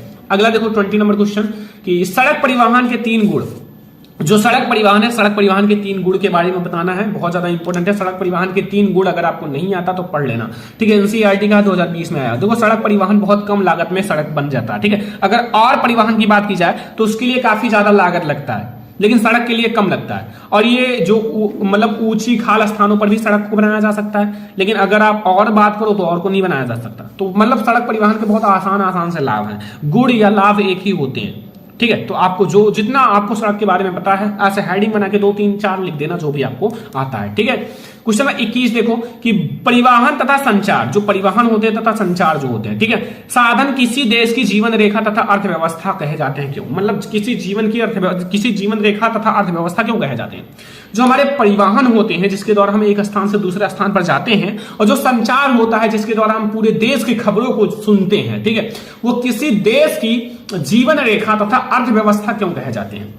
मैंने पढ़ा रखा है, एनसीईआरटी का 2021 में आया भी हुआ है, तो तैयार कर लेना। 22 नंबर है कि गठबंधन सरकार से आप क्या समझते हो? जो गठबंधन सरकार होता है उससे आप क्या समझते हो? गठबंधन मतलब गठबंधन करना, दो जैसे दल होते हैं उनको एक साथ जुड़ना, गठबंधन होना, ठीक है। तो ये हमारा 2022 में आया हुआ है, तो गठबंधन सरकार के भी बारे में तैयार कर लेना, मतलब ये आपके लिए बहुत ज्यादा इंपॉर्टेंट वीडियो है। तो ये हमारा हो गया क्वेश्चन नंबर 22। अब हम लोग देखेंगे 23। क्वेश्चन नंबर 23 पर आ जाओ। क्वेश्चन नंबर 23 कि संघवाद क्या है? संघवाद के बारे में बताना है, ठीक है। संघवाद क्या है और इसकी प्रमुख विशेषताएं लिखिए। जो संघवाद होता है, संघवाद के बारे में सबसे पहले आप बताओ, 2-3 लाइन जो जानते हो, और उसकी विशेषता बताओ, ठीक है। 2020, 2021, 2022 में आया हुआ है। 2020, 21, 22 तो 2023 में भी आ सकता है, क्योंकि लगातार आया हुआ है तो लगातार आता ही चला जाता है। कोई भी क्वेश्चन ऐसा होता है जैसे विद्युत मोटर है, वो लगातार आता ही जाता है, तो ऐसे इसमें भी है। 24 नंबर क्वेश्चन, 1992 के संविधान संशोधन से पहले, जो 1992 में संविधान में संशोधन हुआ था उससे पहले और बाद के स्थानीय शासन के 2 महत्वपूर्ण अंतर बताना है, ठीक है। जो 1992 के संविधान संशोधन से पहले और बाद के स्थानीय शासन के 2 महत्वपूर्ण अंतर बताना है बच्चों। और ये हमारा एनसीईआरटी का 2020, 2021, 2022 भाई बहुत ज्यादा इंपॉर्टेंट क्वेश्चन है, ठीक है। लॉन्ग क्वेश्चन में देखने को मिल जाएगा, तो तैयार कर लेना। अगर आप लोगों को अच्छे मार्क्स लाना है तो थोड़ा सा मेहनत तो करना ही पड़ेगा, क्योंकि मेहनत जितना ज्यादा करोगे उतना अच्छे मार्क्स आते हैं, ठीक है। जितना ज्यादा आप मेहनत कर लोगे आज। देखो 25 नंबर क्वेश्चन है कि भारत की विधायिकाओं में महिलाओं के प्रतिनिधित्व की स्थिति क्या है? जो भारत की विधायिकाएं हैं उसमें जो महिलाएं होती हैं, औरत महिलाएं, उनकी प्रतिनिधित्व की स्थिति क्या है, उनकी स्थिति क्या है, ठीक है, विधायिकाओं में, इसके बारे में आपको बताना है। और ये हमारा एनसीईआरटी का है, 2020, 2022 में आया हुआ है, मतलब आपके लिए इंपॉर्टेंट ही इंपॉर्टेंट क्वेश्चन है। अगला देखो, भारतीय या बताइए कि भारत में किस तरह अभी भी जातिगत असमानताएं हैं। देखो जातिगत असमानताएं हमेशा रहेंगी जब तक, देखो जातिगत असमानताएं रहेंगी, क्योंकि देखो ऐसा होता ना कि जाति के कारण आजकल बहुत ज्यादा खतरा है, ठीक है। तो ये एनसीईआरटी का है, 2022 में आया हुआ है, एनसीईआरटी का भी है, 2022 में आया भी हुआ है, तो तैयार कर लेना। ये हमारा क्वेश्चन नंबर 26 है जो आपके बोर्ड एग्जाम के लिए वेरी इंपॉर्टेंट है। अगर आप तैयार कर लोगे तो समझ लो आपका ये सारे क्वेश्चंस बिल्कुल कंप्लीट रहेंगे और आपके बोर्ड एग्जाम में यहां से आएंगे, यहीं से आएंगे सारे क्वेश्चन। देख लेना, आप बोर्ड एग्जाम में जब पेपर देके आओगे और मिलाओगे तो कहोगे सर इसी वीडियो से सारे क्वेश्चन आ गए, क्योंकि इसमें वो क्वेश्चंस बता रहा हूं जो हर साल आते हैं, तो वो हर साल आते ही रहते हैं। ठीक है, 27 देखो कि लोकतंत्र किस तरह उत्तरदायी, जिम्मेवार और वैध सरकार का गठन करता है। जो लोकतंत्र होता है, लोकतंत्र वो किस प्रकार से जो उत्तरदायी, जिम्मेवार और वैध सरकार का गठन करता है। देखो सरकार जो जिम्मेवार हो, अच्छा हो, जैसे जिम्मेवार हो, उम्मीद उससे अच्छी हो, उत्तरदायी हो, वैध सरकार का गठन करता है। कैसे? एनसीईआरटी का 2022-2020 में आया भी हुआ है। तो फिर आप लोगों को तैयार तो करना ही पड़ेगा, क्योंकि ये सारे इंपॉर्टेंट क्वेश्चंस मैं आपको बता दे रहा हूं। 28 नंबर है, लोकतंत्र के सम्मुख प्रमुख चुनौतियों का वर्णन कीजिए। जो लोकतंत्र के सम्मुख हमारी प्रमुख चुनौतियां हैं उनके बारे में बताना है। 2021-2022 में आया हुआ है, ये हमारा क्वेश्चन नंबर 28 है। अब हम लोग देखेंगे अगला क्वेश्चन। क्वेश्चन नंबर 29 पर आप लोग फोकस करो कि विकास मापने का यूएनडीपी, विकास मापने का यूएनडीपी का मापदंड किन पहलुओं से विश्व बैंक के मापदंड से अलग है। जो विकास मापने का यूएनडीपी मापदंड है वो किन पहलुओं से, जो विश्व बैंक है ना, मतलब विश्व बैंक के मापदंड से अलग है। एनसीईआरटी का 2020 में आया भी हुआ है। तो बच्चों तैयार कर लो, अभी आपके पास समय है, पढ़ लो, वरना बाद में कहोगे कि काश पढ़ लिया होता। ठीक है, 30 नंबर क्वेश्चन है कि जो संगठित कार्य क्षेत्र से आप क्या समझते हो, कि 3 समस्याओं का उल्लेख कीजिए। जो असंगठित कार्य क्षेत्र है, जो असंगठित कार्य क्षेत्र है उनसे आप क्या समझते हो और किन्हीं 3 समस्याओं का आपको उल्लेख करना है। 2020-2022 में आया भी हुआ है, तो फिर तैयार कर लो।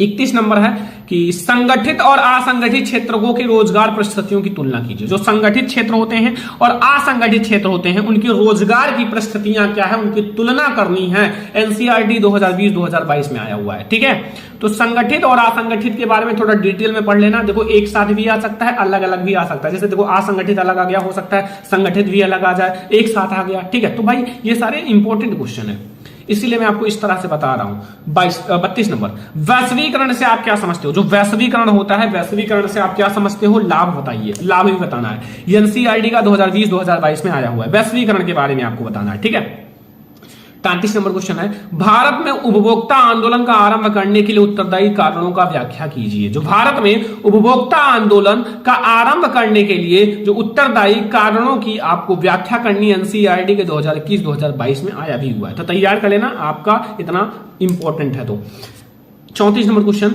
ऐसे कारकों की चर्चा करें। ऐसे कारकों की चर्चा करनी है जिसमें उपभोक्ता का शोषण होता है। जो उपभोक्ता होता है उसका शोषण होता है। एनसीईआरटी है 2020 में आया हुआ है। ठीक है, लास्ट है 35 नंबर क्वेश्चन, जल दुर्लभता क्या है। जल दुर्लभता क्या है और इसके कारण बताना है। देखो ये 35 क्वेश्चन है। ठीक है, अब देखो सबसे ज्यादा इंपॉर्टेंट बात, इस 35 क्वेश्चंस को मैंने बताया, मतलब आपके कितने क्वेश्चंस हैं, 35। तो अब हम लोग आते हैं क्लास 10 2023 बोर्ड एग्जाम में मैथ की तैयारी। ठीक है, मैथ की तैयारी के लिए बस इतना टॉपिक पढ़ लो, जितना टॉपिक मैं आपको बता रहा हूं, बस इतना टॉपिक पढ़ लो, आप लोग मैथ का किंग हो जाओगे। ठीक है, तो जितने भी बच्चे 21 फरवरी को मैथ का पेपर देने वाले हैं, ये वीडियो देखना जरूर लास्ट तक। ठीक है, इसमें मैंने सारे सब्जेक्ट का, जो ऑल सब्जेक्ट के इंपॉर्टेंट क्वेश्चन कवर कराए हैं, बहुत ज्यादा मेहनत किया गया है। तो लाइक करते रहो यार, लाइक करते रहो, शेयर करते रहो। ठीक है, तो सबसे पहले हम लोग देखेंगे वास्तविक संख्याओं से। वास्तविक संख्याओं में आपको कौन कौन सा टॉपिक इंपॉर्टेंट है। सबसे पहला यूक्लिड विभाजन प्रमेयिका से आपका एचसीएफ निकालने के लिए आता है, एलसीएम निकालने के लिए आता है यूक्लिड विभाजन प्रमेयिका की सहायता से। तो इस पर जरूर ध्यान देना। इससे रिलेटेड आपका एक लघु उत्तरीय प्रश्न जरूर बनता है, बोर्ड एग्जाम में जरूर आता है। ठीक है, और एक इस पर शॉर्ट क्वेश्चन। ठीक है, सिद्ध कीजिए √5 √2 एंड 3 + 2 √5 एंड 7 √5 आपरिमेय संख्या। इस पर आपका 4 नंबर का क्वेश्चन बनता ही बनता है। आप देख सकते हो, हर एक साल आता है, आप लोगों ने देखा भी होगा, क्योंकि आप लोग बहुत अच्छे बच्चे हो। ठीक है, इतना आप लोग अपने बारे में जानकारी रखा करो, कौन कौन से क्वेश्चन ज्यादा आते हैं, हर साल कौन से क्वेश्चन आते हैं। ठीक है, ये सब जानना जरूरी है। आप क्लास 10th में हो, छोटे नहीं हो, अब आप जिम्मेदारी समझो, ठीक है, अपने परिवार का, अपने पढ़ाई का कुछ करना है, ठीक है, लाइफ में, ठीक है। एंड परिमेय संख्या और शांत है या अशांत, परिमेय संख्या शांत है या अशांत, इस पर भी क्वेश्चन आते हैं, ठीक है। तो ये आपके वास्तविक संख्याओं में यही 3 टॉपिक आते हैं, एक तो यूक्लिड विभाजन प्रमेय का, एक सिद्ध कीजिए √2 या √5 या √7 कुछ भी आ जाए एक, ठीक है, एक ही समझ लोगे जो मैंने बताया है, फिर आपका सारा हो जाएगा। फिर परिमेय संख्या शांत है या अशांत, इस पर भी आपके क्वेश्चन बनते हैं। फिर 2 चर वाले रैखिक समीकरण युग्म में से प्रतिस्थापन अभिक्रिया, ठीक है, एंड विलोपन अभिक्रिया, सॉरी प्रतिस्थापन विधि है, प्रतिस्थापन विधि, विलोपन विधि, वज्र गुणनखंड विधि, ये तीनों पर एक ना एक क्वेश्चन आएगा। इन तीनों पर से कोई एक, चाहे विलोपन आए, चाहे प्रतिस्थापन, चाहे वज्र गुणनखंड, ठीक है, लेकिन वज्र गुणनखंड आएगा तो लॉन्ग में आएगा। और एक लॉन्ग क्वेश्चन बनना है यहां से, रैखिक समीकरण युग्म में बदलकर हल कीजिए। एक समीकरण रहेगा, उसको आपको रैखिक समीकरण युग्म में बदलकर हल करना है। ये एक 7 नंबर का क्वेश्चन है, 6 नंबर का जो लॉन्ग क्वेश्चन होता है वो आता है। एक मैं वेरी इंपॉर्टेंट क्वेश्चन भी साथ में लाया हूं, ठीक है, ये वेरी इंपॉर्टेंट आपकी बुक का है। 5/x-1 और प्लस y1/y-2 बराबर 2, ठीक है, एंड फिर आपका 6/x-1 और -3/y-2 बराबर 1। ये सबसे ज्यादा इंपॉर्टेंट आपकी एनसीईआरटी बुक का सबसे ज्यादा इंपॉर्टेंट क्वेश्चन है, ठीक है। ये हमारा एक समीकरण रहेगा, उसको रैखिक समीकरण युग्म में बदलकर हल करना रहता है। तो फिर अगर आप ये क्वेश्चन तैयार कर लोगे, और भी है भाई, और भी तैयार करना पड़ेगा, एक ही क्वेश्चन नहीं, ये मैथ है, मैथ में कई सारे क्वेश्चन तैयार करना पड़ता है, ठीक है। तो इसलिए मैंने वो क्वेश्चन बताया, ये एक एग्जाम्पल के रूप में बताया है। अगर आप तैयार कर लोगे तो इंपॉर्टेंट सबसे ज्यादा है, ठीक है। तो आपके 2 चर वाले रैखिक समीकरण युग्म में से ये चीज आपको पढ़ना है, प्रतिस्थापन अभिक्रिया, प्रतिस्थापन विधि, विलोपन विधि, प्रतिस्थापन एंड वज्र गुणनखंड विधि, और रैखिक समीकरण युग्म में बदलकर हल करना। फिर आता है आप लोगों का द्विघात समीकरण। द्विघात समीकरण में आपको सबसे पहले एक समीकरण याद रखना है द्विघात का, ax² plus bx plus c बराबर 0, ठीक है, ax² प्लस vx और प्लस c बराबर 0। एंड एक आता है गुणनखंड विधि, पूर्ण वर्ग विधि, इस पर एक क्वेश्चन बनना तय है, चाहे आपका गुणनखंड विधि पर आए, चाहे आपका पूर्ण वर्ग विधि पर आए, कोई एक क्वेश्चन आएगा इन दोनों में से कोई एक। और एक होता है श्रीधराचार्य जी का सूत्र, x बराबर -v plus minus √v² -4ac/2a, और एक आता है v² -4ac बराबर d। ये आपका विविक्त का सूत्र पर भी कुछ चीजें आ जाती हैं, ठीक है। ये d बराबर v² -4ac, ठीक है, समझ में आ गया ना। अगला है त्रिभुज। त्रिभुज चैप्टर में आपको पढ़ना है पाइथागोरस प्रमेय, पाइथागोरस प्रमेय त्रिभुज चैप्टर में, ठीक है। फिर थेल्स प्रमेय, फिर त्रिभुज से संबंधित महत्वपूर्ण प्रश्न। पाइथागोरस और थेल्स में से एक लघु का क्वेश्चन बनता ही बनता है। जब मैंने पढ़ा था ना 10th में, तो मुझे याद है कि पाइथागोरस प्रमेय आया था कि सिद्ध कीजिए जो कर्ण स्क्वायर होता है वो बराबर होता है लंब स्क्वायर प्लस आधार स्क्वायर के, और इस पर बच्चे ध्यान भी देते हैं। त्रिभुज चैप्टर का ये बहुत ज्यादा इंपॉर्टेंट है, थेल्स प्रमेय भी इंपॉर्टेंट है, कोई एक ही आएगा। अगला है निर्देशांक ज्यामिति। निर्देशांक ज्यामिति में आपको तैयार करना सबसे पहले 2 बिंदुओं के बीच की दूरी, 2 बिंदुओं के बीच की दूरी √x1 - x2 का होल स्क्वायर और प्लस y1 - y2 का होल स्क्वायर, ये 2 बिंदुओं के बीच की दूरी के लिए फार्मूला होता है, a और b, इसके बीच की दूरी ज्ञात करना, ठीक है। और फिर होता है विभाजन सूत्र, m1 and into x2 plus m2 x1/m1 plus m2, and ये आप लोगों का m1 y2 plus m2 y1/m1 plus m2, ये हमारा होता है विभाजन सूत्र, ठीक है। विभाजन सूत्र है, विभाजन सूत्र जैसे आपका, इससे आपका निर्देशांक ज्ञात होता है, ठीक है। मान लो यहाँ आपका 6 आया, यहाँ आपका 5 आया, तो 6,5 निर्देशांक बन जाएगा, ठीक है। बहुत ज्यादा इंपॉर्टेंट। त्रिभुज के क्षेत्रफल भी फार्मूला पर आपका क्वेश्चन आते हैं निर्देशांक ज्यामिति में। त्रिभुज का क्षेत्रफल जो होता है 1/2 छोटा बड़ा ब्रैकेट x1 फिर छोटे ब्रैकेट में y2 - y3 plus x2 y3 - y1 फिर प्लस x3 y1 - y2। एक आता है मध्य बिंदु का निर्देशांक ज्ञात करने के लिए, उसमें जैसे आपका x1 होता है प्लस x2 होता है तो बटे में आपका 2 हो जाएगा, और अगर y1 है प्लस y2 है बटे में 2 हो जाएगा। अगर यहाँ 3 हो जाएगा तो नीचे 3, जितने पद हैं मान लो ये आपका 2 पद है तो नीचे 2 हो जाएगा। अगर प्लस मान लो यहाँ आपका y3 हो जाएगा तो ये 3 हो जाएगा, ठीक है। ऐसे होते हैं मध्य बिंदु का निर्देशांक ज्ञात करने के लिए। तो त्रिभुज का आपका निर्देशांक ज्यामिति में बस इतनी सारी चीजें पढ़नी है निर्देशांक ज्यामिति में, ठीक है, और इससे बाहर कुछ नहीं आएगा। इसी से रिलेटेड क्वेश्चन आएंगे, आगे देखते हैं हम लोग। त्रिकोणमिति का परिचय। त्रिकोणमिति का परिचय में आपका 0 और 90 डिग्री के त्रिकोणमिति अनुपात, 0 से 90 डिग्री के बीच में कोई भी चीज आ सकता है। और एक आता है त्रिकोणमिति सर्वसमीका, एंड एक होता है सिद्ध कीजिए LHS बराबर RHS, ऐसा आता है ना, सिद्ध कीजिए LHS आपको बराबर RHS के, ऐसे आता है ना। इसे आपकी भाषा में लिखा हूं कि समझ में आ जाए, ठीक है। तो ये आपका होता है त्रिकोणमिति में, बस यही सारी चीजें पढ़ना होता है। ऊंचाई और दूरी, ऊंचाई और दूरी में क्या क्या पढ़ना है बच्चों? ऊंचाई और दूरी में जैसे उन्नयन कोण ज्ञात करना, उन्नमन कोण ज्ञात करना, और ऊंचाई से संबंधित महत्वपूर्ण प्रश्न, ऊंचाई और दूरी से संबंधित महत्वपूर्ण प्रश्न आपके बुक में होगा, आपकी गाइड में होगा, कुछ भी उठाकर देख लो उसमें होगा, ठीक है।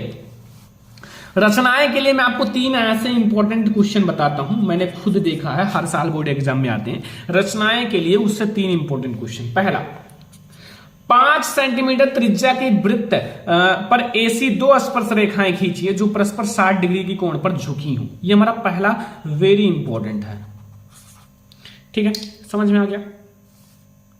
दूसरा, 4 सेंटीमीटर त्रिज्या के एक वृत्त पर 6 सेंटीमीटर त्रिज्या के एक संकेंद्रीय वृत्त के किसी बिंदु से एक स्पर्श रेखा खींचिए और उसकी लंबाई मापिए, परिकलन से माप की जांच कीजिए। ये भी वेरी इंपॉर्टेंट है, जो वेरी इंपॉर्टेंट है वही मैं आपको बता रहा हूं, ज्यादा नहीं बता रहा हूं, ठीक है। तीसरा देखो, और भी बाहर से भी आ सकता है, लेकिन मैं आपको वो बता रहा हूं अपना एक्सपीरियंस। 4 सेंटीमीटर, 5 सेंटीमीटर, 6 सेंटीमीटर भुजाओं वाले एक त्रिभुज की रचना कीजिए और फिर इसके समरूप एक अन्य त्रिभुज की रचना कीजिए जिसकी भुजाएं दिए हुए त्रिभुज की संगत भुजाओं के 2/3 गुनी हो, ठीक है। ये 3 ही क्वेश्चन मैंने आपको रचनाएं से बताया है, जो वेरी वेरी वेरी इंपॉर्टेंट है, वो मैंने आपको बताया, ठीक है। तो ये त्रिभुज और रचनाएं, इन सारे चैप्टर से ये सारी चीजें तैयार कर लेना। अभी हमारे और भी चैप्टर्स हैं। वृत्तों से संबंधित क्षेत्रफल, वृत्तों से संबंधित क्षेत्रफल से आपको तैयार करना है वृत्त का क्षेत्रफल, जो वृत्त का क्षेत्रफल होता है, ठीक है, वृत्त का क्षेत्रफल और त्रिज्यखंड और वृत्तखंड का क्षेत्रफल, त्रिज्यखंड और वृत्तखंड का क्षेत्रफल, ठीक है। एक आपका फार्मूला है A बराबर θ/360 πr², ये त्रिज्यखंड का क्षेत्रफल होता है, ठीक है। ये भी आपके बोर्ड एग्जाम के लिए इंपॉर्टेंट है। अगला है पृष्ठीय क्षेत्रफल और आयतन। पृष्ठीय क्षेत्रफल और आयतन से देखो, घन है, घनाभ है, गोला है, अर्धगोला है, इन सबका आपका रिलेटेड क्वेश्चंस आते हैं। घन है, घनाभ है, गोला है, अर्धगोला, इन सबका आयतन या फिर क्षेत्रफल या फिर कुछ भी पूछ सकता है। शंकु है, छिन्नक है, ठीक है, और भी चीजें हैं, बेलन है, ठीक है, और भी बहुत सारी चीजें हैं, क्योंकि ये चैप्टर में बहुत सारे सूत्र हैं। अगर आप इसी चैप्टर में देखोगे तो आधा सूत्र तो इसी चैप्टर में है, आधा सूत्र तो इसी चैप्टर में है, मैंने देखा है यार मैथ की किताब में, मैथ की बुक में आधा सूत्र इसी चैप्टर से है, पृष्ठीय क्षेत्रफल और आयतन से। क्योंकि बहुत सारी चीजें हैं, गोला का वक्र पृष्ठ, गोला का त्रिज्या, गोला का आयतन, गोले का पृष्ठीय क्षेत्रफल, ऐसे करके एक ही गोले का 5, 6 से 7 सूत्र बन जाते हैं। तो इसलिए ये चैप्टर के सूत्र बहुत अच्छे से कंप्लीट रखना, ठीक है, तैयार कर लो। अगला है सांख्यिकी। सांख्यिकी के लिए भाई इंपॉर्टेंट है, इसमें से 4 नंबर का बनता क्वेश्चन है। वर्गीकृत आंकड़ों का माध्य, माध्यिका, बहुलक, कहीं माध्य आ जाता है निकालने के लिए, कहीं माध्यिका, कहीं बहुलक, ठीक है, या फिर संचयी बारंबारता या फिर ग्राफ से संबंधित प्रश्न, ग्राफ से भी संबंधित प्रश्न आ जाते हैं। तो आपके मैथ में बस ये चीजें पढ़नी है जो मैंने आपको बताया है, ठीक है। तो ये सारी चीजें पढ़ लेना और आप लोग मैथ में बहुत अच्छे मार्क्स लाओगे। और मैथ में जितना टॉपिक बताया है उससे रिलेटेड क्वेश्चन तो तैयार ही रखना, क्योंकि ये क्वेश्चंस वे क्वेश्चंस हैं जो रिपीटेड क्वेश्चन हैं, बोर्ड एग्जाम में आते ही आते हैं। तो आप लोग जो मैंने बताया है उस पर जरूर फोकस करना मैथ के लिए, क्योंकि मैथ का ये बहुत ज्यादा इंपॉर्टेंट चीज मैंने आपको बताया है, ठीक है। तो मैथ में आपका क्लियर हो गया ना, और भी मैथ के क्वेश्चंस आएंगे आप लोगों के लिए, बहुत ज्यादा इंपॉर्टेंट ये वीडियो है। तो मैथ आप लोगों को समझ में आ गया। तो अब हम लोग देखेंगे जो आप लोगों का बहुत ज्यादा इंपॉर्टेंट सब्जेक्ट है, क्लास 10 सामाजिक विज्ञान के इंपॉर्टेंट टॉपिक। तो स्टूडेंट अब मैं आप लोगों को बताता हूं चित्रकला। देखो चित्रकला के लिए क्या करना है, देखो चित्रकला में बच्चों का कंफ्यूजन है, सर ऑब्जेक्टिव कैसे सॉल्व करें, ऑब्जेक्टिव क्वेश्चन कैसे सॉल्व करें, और क्वेश्चन तो हटाओ, 20 नंबर का ऑब्जेक्टिव क्वेश्चन ही कैसे सॉल्व करें, ठीक है। और तो बनाने के लिए आएगा, बना लोगे। देखो ऑब्जेक्टिव क्वेश्चन का मैं आप लोगों को कल ही, ठीक है, मैं आप लोगों को चित्रकला के जितने ऑब्जेक्टिव क्वेश्चन है, रियली बता रहा हूं, वास्तव में जितने ऑब्जेक्टिव क्वेश्चन है एक ही वीडियो में खत्म हो जाएगा। उस वीडियो के बाद आप ये नहीं कहोगे सर ऑब्जेक्टिव क्वेश्चन कैसे सॉल्व करें, ठीक है। और जो चित्रकला में बचते हैं 50 नंबर, वो बनाने के लिए आता है। तो वो सबसे पहले मैं आपको दिखाऊंगा पेपर कैसा आएगा चित्रकला का, फिर पेपर आने के बाद ऑब्जेक्टिव क्वेश्चंस का वीडियो आएगा, फिर ऑब्जेक्टिव क्वेश्चंस के बाद क्या करना है, ऑब्जेक्टिव क्वेश्चंस के बाद जो आपका 50 नंबर का क्वेश्चन आएगा बनाने के लिए उस पर बातें किया जाएगा। ठीक है, तो अगर आपको चित्रकला का वीडियो चाहिए कमेंट कर देना यार, मैं आप लोगों को जरूर प्रोवाइड करूंगा चित्रकला का वीडियो, क्योंकि चित्रकला बहुत ज्यादा इंपॉर्टेंट सब्जेक्ट है आप लोगों के लिए। ठीक है, तो आज का ये वीडियो बहुत ज्यादा इंपॉर्टेंट है, जो कि आप लोगों को बहुत ज्यादा पसंद भी आया होगा, क्योंकि बहुत ज्यादा ये इंपॉर्टेंट वीडियो है। ठीक है, तो हिंदी पर जरूर फोकस करना, हिंदी का पेपर सबसे पहले 16 फरवरी को है। तो आज का ये वीडियो पसंद आया हो सभी बच्चे लाइक कर दो, शेयर कर दो सभी फ्रेंड्स के साथ, चैनल पे ना सब्सक्राइब कर लो। ठीक है, सारे बच्चे सब्सक्राइब करके रखो, सारे सब्जेक्ट की अच्छे से तैयारी होगी। तो चलो हम लोग मिलते हैं नेक्स्ट इंपॉर्टेंट वीडियो में, तब तक के लिए धन्यवाद।